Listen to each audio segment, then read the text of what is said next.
میرے آقا کریم ہجرت فرما رہے ہیں. ابو جہل نے اعلان کیا تھا کہ جو معاذ اللہ حضور کو گرفتار کرے گا اسے 100 سرخ اونٹوں کا انعام ملے گا. سراقہ بن مالک بن جاشم 100 اونٹوں کے لالچ میں حضور کو گرفتار کرنے کے لیے اسی راستے پہ چلے جس راستے حضور سفر فرما رہے تھے. غار سور سے اگلے سفر کا واقعہ امام طبرانی نے اس حدیث پاک کو نقل فرمایا. حضرت سیدنا صدیق اکبر رضی اللہ تعالیٰ عنہ نے پیچھے دیکھا کہ سواری کے دوڑنے کی آواز آ رہی ہے.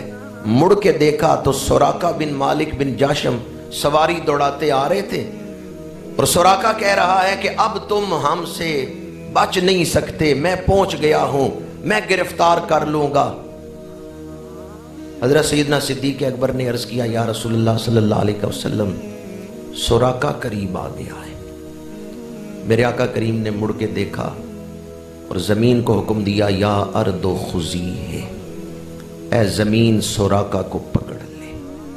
سراقہ کی سواری کے پیر دھنس گئے ہیں زمین کے اندر، زمین نے جکڑ لی ہے. سراقہ نے کہا مجھے معاف کر دے. میرے آقا کریم کریم ہے، حضور نے معاف فرما دیا.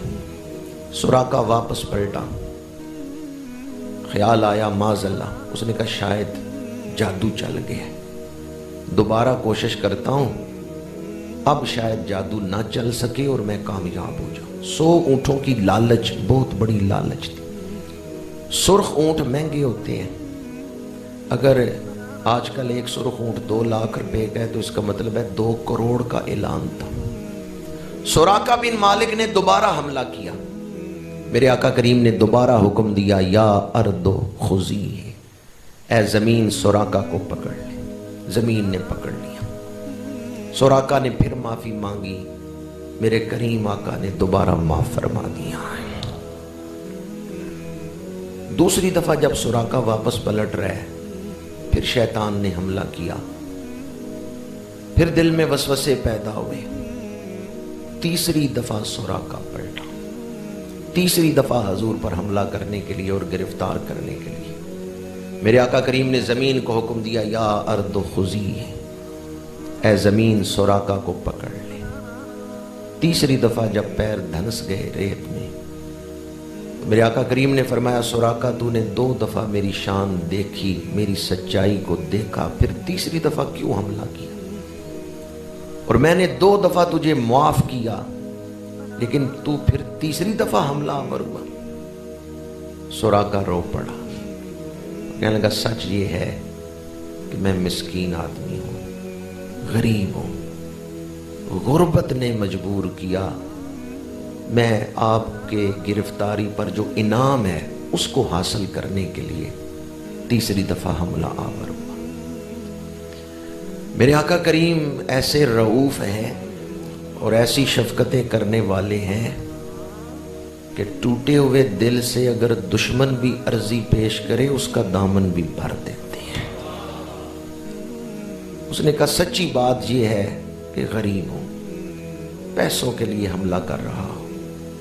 میرے آقا کریم نے فرمایا سراقہ جا پلٹ جا، میں شہنشاہ ایران کے کنگن تجھے عطا کرتا ہوں. کیف بک یا سراقہ تو اذا صورتا، سراقہ تو کتنا سونا لگے گا جب شہنشاہ ایران کے کنگن تیرے بازوؤں میں آئیں گی. سراقہ یہ تو دیکھ چکا تھا کہ جو یہ فرماتے ہیں وہ ہو جاتا ہے. اب اس نے حملہ نہیں کیا، واپس پلٹ گیا.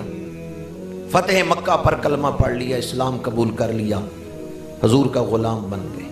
پہلے صرف سراقہ، اب حضرت سراقہ رضی اللہ تعالی عنہ. میرے آقا کریم کا وصال پاک ہو گیا. سیدنا صدیق اکبر کا دور خلافت گزرا. سراقہ بیمار ہوتے ہیں. یہ بات جو میں عرض کرنا چاہتا تھا یقین کی بات، سراقہ بیمار ہیں.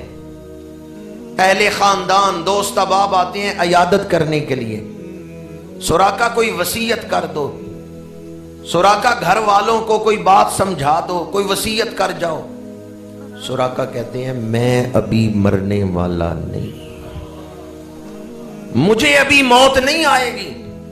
وہ جو عیادت کرنے آئے ہیں وہ کہتے ہیں سوراقہ تمہیں فلاں مرض ہے، تم بیمار ہو، اور موت تو کسی وقت بھی آ سکتی ہے بغیر بیماری کے بھی، یہ تو اللہ کا امر ہے، کسی وقت بھی آ سکتا ہے، آپ یہ کیوں کہتے ہیں کہ میں ابھی مرنے والا نہیں؟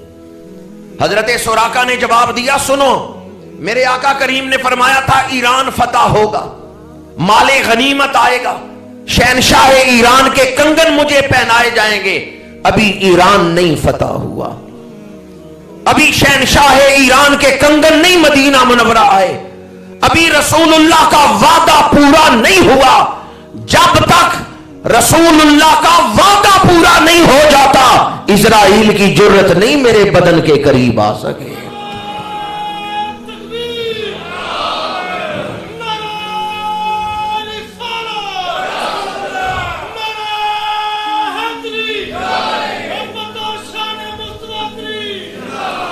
حضرت سوراقہ نے فرمایا ملک الموت کی جرت نہیں کہ میرے بدن کے قریب آ سکے جب تک رسول اللہ کا وعدہ نہ پورا ہو جائے۔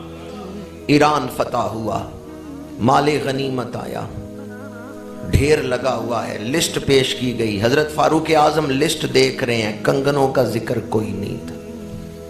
جو لسٹ لے کے آئے انہیں کہا اللہ کے رسول نے تو کنگنوں کا ذکر بھی فرمایا تھا، اور لسٹ میں تو کنگنوں کا ذکر ہی نہیں تم نے کیا۔ انہوں نے کہا جی سامان سارا ہم لے کے آئے ہیں، چیک کر لیتے ہیں۔ چیک کیا گیا تو سامان میں کنگن موجود تھے۔ لسٹ تیار کرنے والے سے غلطی ہوئی ہے، بددیانتی نہیں کی گئی، مال موجود تھا، صرف لسٹ میں اس کا ذکر نہیں آ سکا۔ صحابہ بیٹھے ہوئے ہیں، مال غنیمت پڑا ہوا ہے، سیدنا فاروق اعظم اٹھے، 2 کنگن اٹھائے، صحابہ کے مجمع کی طرف دیکھا، اینا یا سوراقہ، تو سوراقہ کہاں ہو؟ رسول اللہ کے وعدے کے پورے ہونے کا وقت آ گیا ہے۔ اب سوراقہ روتے ہوئے اٹھے اور کیا کہہ رہے تھے؟ میرے آقا چاہیں تو عرب کے بدوؤں کو بادشاہوں کے لباس پہنا دیتے ہیں۔ حضرت فاروق اعظم نے کنگن پہنائے، سوراقہ واپس اپنی جگہ پہ جا کے بیٹھنے لگے تو حضرت فاروق اعظم نے فرمایا نہ سوراقہ نہ، اب وہاں جا کے نہیں بیٹھنا، مدینہ منورہ کی گلیوں میں چکر لگاؤ، بازو پر اٹھا کے مدینہ منورہ کی گلیوں میں چکر لگاؤ، اور اہل مدینہ کی خواتین جو گھروں میں ہیں انہیں بھی پتا چل جائے میرے آقا نے جو وعدہ کیا ہے اللہ نے پورا کر دیا۔ کیسا سما ہوگا حضرت سوراقہ جب مدینہ منورہ کی گلیوں میں کنگن دکھاتے جا رہے ہوں گے۔ یہ وعدہ کیا تھا میرے آقا نے، یہ وعدہ، اس لیے میں کہتا تھا ابھی مجھے موت آنے والی نہیں۔ حضرت سوراقہ کیوں کہتے تھے اسرائیل کی جرت نہیں کہ ابھی میرے بدن کے قریب آئے؟ انہیں حضور کے فرمان پر یقین تھا اور کوئی شک نہیں تھا، شک کی کوئی فیصد نہیں تھی، کامل یقین تھا ہوگا وہی جو اللہ کے رسول نے فرمایا۔ تو سب سے پہلی چیز جس پر ایک مومن کی سیرت کی تعمیر ہوتی ہے وہ یقین ہے، یقین محکم، عمل پہم، محبت فاتح عالم۔ تو سب سے پہلی چیز اپنے اندر سے ہر قسم کا شک نکال، دنیا کی باتوں پر نہ جائیں، یہ بالخصوص آج کل جو سوشل میڈیا اس پر تو اکثر خبریں بغیر تحقیق کی چل رہی، یوں ہو جائے گا جی، یوں ہو جائے گا جی، اس طرح ہو جائے گا، فلاں نے یہ تحقیق کی ہے، فلاں سائنسدان نے یہ کہا۔ قطعاً ان افواہوں پر یا ان غیر مصدقہ باتوں پر یا ان جھوٹی باتوں پر یقین نہ کریں، یقین قرآن اور حدیث پر کسی قسم کا شک نہ ہو، کامل یقین ہو، کامیابی ہے تو اسلام پر عمل کرنے میں۔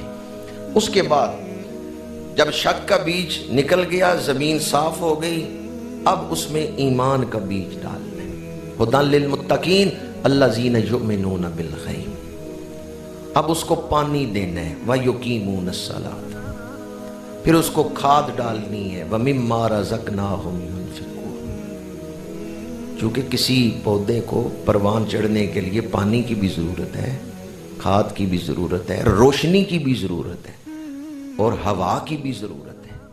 آپ اگر اپنے